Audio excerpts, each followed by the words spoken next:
Right now it is time for us to check sports. It is time to start off with none other than Mike Cossey, and we always, of course, kick off on a Friday looking at the racing schedule that is coming up. Mike, good morning. Good morning. How are you this morning? I'm all right. All right. What do we have this weekend? Well, we had to do a little switcheroo. We were going to do Belmont, but the rain's coming, and Belmont only has one decent dirt race, and everything else is on the turf, and that's probably not going to happen. So now we're moving to Churchill. 2 races at Churchill. The 9th race tomorrow is a Grade 3 ACAC going 1 mile. It's a one-turn mile. 2 horses I'm looking at in here. One is the favorite, Speaker's Corner.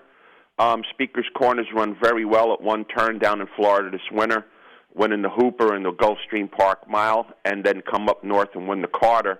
After that, ran in 3 real tough races, 2 at Belmont in the Met Mile, the Nehrude, and then shipped out to Del Mar and O'Brien. This horse has every reason to be the favorite, will be the favorite, a must-use in this race. But a horse I'm going to go to maybe upset is going to be the 3, Folsom. This horse wins a lot of races, won 8 out of 14 starts, 2 of them with 3 starts coming at Churchill Downs. Coming off a 2-race win streak, shortening up to a mile. This horse has won at the mile. 5-1 with Brad Cox, I think, is a pretty good move here. So the 3 Folsom, followed up by the 1 Speaker's Corner in the 9th race in the ACAC. After that's the 10th race. It's the Lucas Classic. It used to be named something else. They keep changing names of races. I wish they'd stay with the traditional stuff. Not a big field, running 1 mile and an eighth for $500,000, but it's a pretty good field. There's 6 horses in this race. Hot Rod Charlie shows up. He's going to show his speed. Down on the inside, we have another horse going with the speed. That's going to be the 2 Art Collector. They're probably going to be the 2 favorites in this race. I'm not going to use either one. The 3 Happy Saver is one of the horses I'm going to use. 2 starts at Churchill with 2 seconds. Ran second in the Whitney in early August up at Saratoga, and ran second to Life is Good. Life is Good is going to be running in a stake race tomorrow at Belmont on the dirt, and has probably every chance to be 1-9 in that race. Happy Saber's probably going to be the 3rd choice in this race out in Churchill. So when you have a horse that just lost to a horse that's going to be 1-9 tomorrow and just lost by 2 lengths, I'm going to use this horse tomorrow every step of the way. But my top pick's going to be the 4, Rich Strike. Returns to the scene of the crime. Ran a decent 4th in the Travers. 2 for 2 at Churchill Downs. Won the Kentucky Derby. Training decently for Eric Reed. Going to be 6-1 morning line. I think it's going to be more like 4-1 at post time. But again, you're beating 2 favorites if you win. If this exacta comes out, probably get $50. So I'm going with Rich Strike on top in the Lucas and Happy Saver underneath. So those are the 2 races we're doing for tomorrow. Like I said, the rain upset the apple cart at Belmont. All right. Now, when you said the ACAC Stakes, I was saying to myself, what the hell is the ACAC Stakes? And I looked at it, and it's named after a horse, right? Of course, yeah. A little bit of what a horse has to be a pretty decent horse to get a. Yeah. They're not naming a horse after somebody that wasn't pretty good at what he did. ACAC was a good horse back, I think, in the '60s, the early '60s.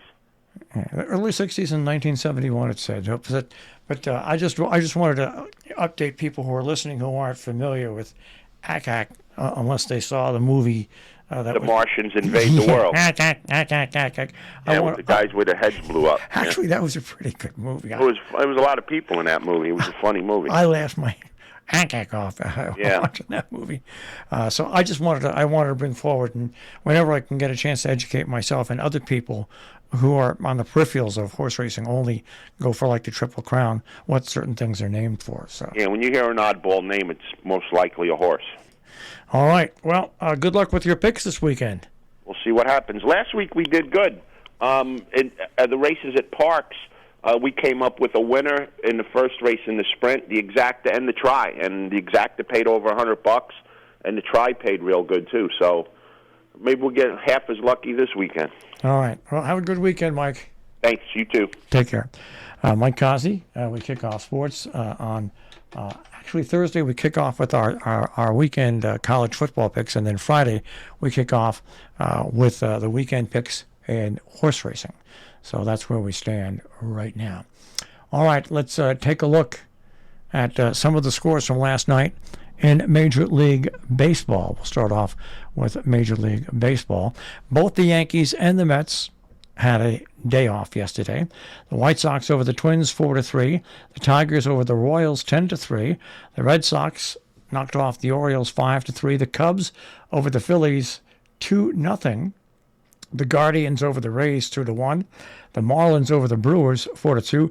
Interesting thing about the Marlins and Brewers and the Cubs and Phillies games, because the Phillies lost, it put their tenuous lead in the wild card division at risk, but then the Marlins delivered a win to once again give the Phillies, I think they've got a one-game lead in that look for that final wild card space in the National League.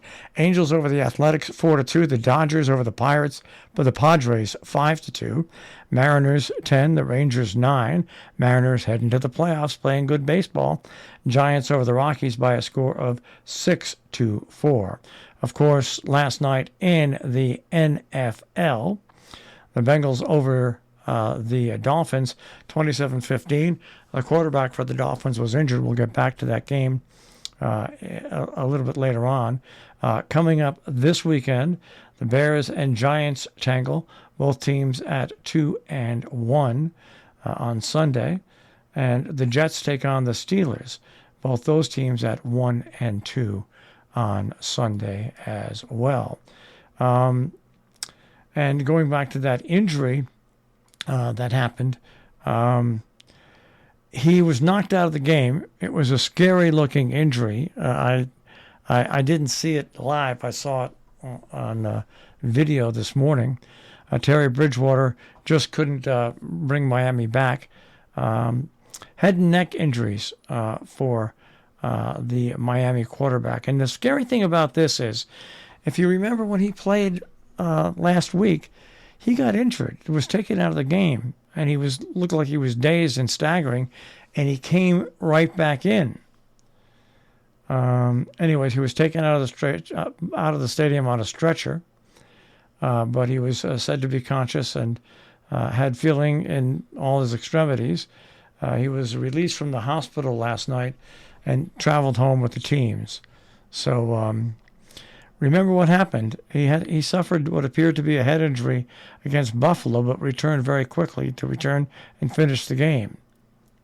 So that's something maybe the NFL is going to have to look into and see exactly what was going on. Because, all these rules have been put in place. All these rules have been put in place for a very good reason, to protect players from concussions. And if rules weren't followed, the NFL should follow up on it and issue some fines or sanctions. All right, it's a final check on sports. Of course, we will follow this weekend. The Mets strive to win the National League East in their close combat with Atlanta. And we'll also follow the Yankees, even though they've won their division. They will, of course, while we're following them, Judge, see if he gets to 62 home runs. He got to 61 even before Babe Ruth got to 60. Babe Ruth won a billion years ago. Today is the date where he got his 60th home run. So Judge actually got it within that time frame, his 60th and 61st. So we'll have to follow that this weekend as well here on Sports, and we'll let you know what happened and review it and talk about it on Monday.